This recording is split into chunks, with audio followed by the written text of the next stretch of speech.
We're several months into the development of the Point 3 release cycle for Empire at War Expanded, after having released Point 2 in mid-2022. But while we've given a good bit of spread out information on what Point 3 will entail, there hasn't really been an overview of the version given yet.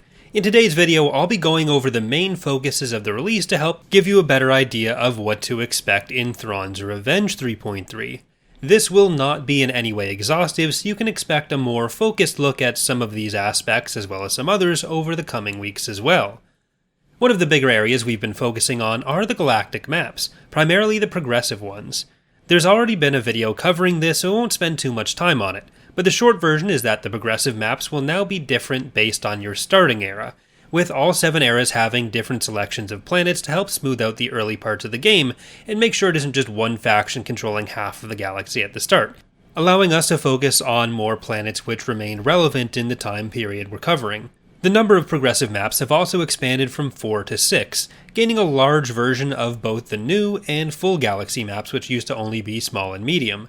This has come with a lot of behind-the-scenes focus on tool development, with a lot of work being put into our custom Galactic Conquest editor, which we do hope to someday have in a usable state for anyone to be able to use, but which right now requires a lot of hard coding per project, along with a starting force library and documentation for hundreds of planets. Other tools like a hardpoint generator, which works directly off of our stat sheets, have been getting a lot of attention to make unit coding easier too. While there wasn't one particular faction being focused on this release like the Hapens or Warlord rosters of Point 2, along with the map overhauls we've been doing the basic setup for every future playable faction in the mod except for the Yuuzhan Vong. Rather than having to redesign the maps as everyone gets introduced in each release, we wanted to make sure our maps were as future-proofed as possible. So rather than doing a single 15+ unit roster for one faction, we've done a small handful of units for every faction like the Siruvi, the Chiss, the Hutts, and Corellians, to give them something on the map and to give us a starting point to expand from. They're basically getting set up the way the Hapens were before being made playable last release. All this groundwork makes it much easier for us to turn them on later, and in the background we've also been working on the full roster worth of assets for some of these factions. The Hutts in particular are nearly done asset-wise, and the Corellians are getting there as well, so in the early days of Point 4 you'll start seeing a lot of them being previewed. While it means you won't have a new playable faction in Point 3, it does set us up to have at least one, if not more, in Point 4 fairly quickly and painlessly, allowing lots of time to test. Another of the biggest changes to existing factions in Point 3 is the second stage of the legitimacy mechanics, which have generally been pretty well received. This is the Dark Empire overhaul. This will definitely get its own full overview soon, but the return of Palpatine and the Dark Empire era is no longer exclusive to the main Empire faction. Instead, it'll be something that all Imperials can work towards by winning out in legitimacy, giving even more reason to promote infighting just like in Universe. The specific numbers on this may change, but once a single Imperial faction has 60% of the legitimacy share in the galaxy, and is integrated 2 other factions, which can stack, so if you integrate a faction which has already integrated a different faction, that will count as 2 for you, then Palpatine will approach and offer the chance to form the Dark Empire, which includes units like the Eclipse and the long-awaited reintroduction of the World Devastators, which then essentially means that that faction becomes the true Empire, and gains all Imperial progression from that point on. This way we can ensure that each Warlord faction feels like they're working towards something, while also making sure whichever Imperial faction survives the longest when playing against them is also the one getting the later game content. When adding some of these extra progression elements to the core rosters already in place, this should help give some extra flavor depending on how the game plays out each time. This goes along with some other changes to how era progression works in general in the mod. From now on, forget about the term era as delineating anything other than the starting period.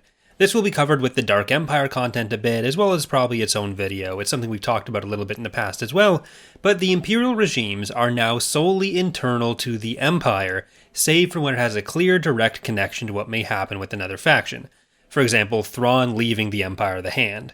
Other factions will still want to kill the Imperial leadership for their own purposes, but the New Republic, for example, no longer has to hunt down Imperials for their own tech progression. Rather than the time period of the game being determined by who's leading the Empire, time progression is tracked and displayed on its own. So for characters, events, etc. that are time sensitive, the game will tell you which year you're in, with each cycle being a month.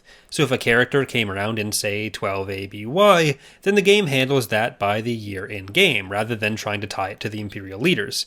Some things make more sense as timed events, some things make more sense as other story events connected to other factors, and now we just have more tools to make sure each faction's progression and the story progression overall feel more naturally connected to what's going on in the player's choices. The utility of this becomes especially clear when thinking about some of the future starting eras for the mod, like the Yuzon Vong War, Dark Nest, and Legacy of the Force, where connecting it to Imperial progression doesn't make any sense at all. Now, if we want, say, Jason and Jaina to become available in 19 ABY or 24 ABY, then we have a clear tool to be able to do that, and the player always knows what's coming. Also related to Jedi being added to the New Republic, the New Republic command staff has been expanded to include a Jedi command staff, much like in Fall of the Republic. On top of all that, this makes it easier for us to work in story events, something that's been happening more with the work that Joel's been doing in Fall of the Republic, but which will make its way to Thrawn's Revenge as well. The development of all these new era-based galactic maps has meant the creation of many new planets, and it's also involved us finalizing more stat systems for those planets, including scaling credit income, slot counts on the ground, population capacity, and more. Some of the flavor text for planets is still going to be a longer process to figure out what we want to do with, but for the stats themselves, everything should make a lot more sense and be a lot more consistent. Part of redoing the galactic pop cap has also involved the introduction of new population cap increasing structures, the Golan colonies, which you can build in the economic slot on planets in orbit to raise your galactic pop cap at the cost of some credits. Unit upkeep has also had some significant quality of life changes as well. We've converted it from the XML ability-based version of prior releases, which got baked into the credit value of the planet a unit was on, and therefore had some unhelpful and hidden behaviors, into a different Lua system, which will tell you exactly how much you spent on upkeep in the prior month. Staying on the galactic economy, resources have seen some changes as well. The goal with introducing the food and part resources was to give some downsides to blitzing. The focus of Empire at War is always the battles, but if the player is able to just blitz through really quickly and has no reason to kind of sit back and build up their own planets, then the AI has no time to build fleets and you don't get the fun battles. For some players, though, the implementation of resources as they were was a bit unintuitive, so we've reworked them and tied them more directly to their intended purposes. You now have an infrastructure score influenced by a few factors, but primarily based on how many ground and space slots you have open versus how many you have filled. If you start leaving a bunch of slots open, it'll slow down construction and increase build costs. This should probably accomplish the intended goals a bit better while also being a lot more clear and intuitive to players. Adjustments will be made in other areas to recover some of the influence lost from being unable to build food and parts factories now. For game modes beyond Galactic Conquest, along with some regular skirmish tweaking, Lone Ranger has been working to update the additional skirmish modes like Supremacy with some of the newer content and some of the other factions, since previously only the New Republic and Empire were supported. Kiwi has even been working on the reintroduction of a former game mode, which we've had to cut for several years, Survival Mode. This is a wave defense mode in Empire at War, and if you would like to see it in action, I've done a few full streams on it, so you can check it out there.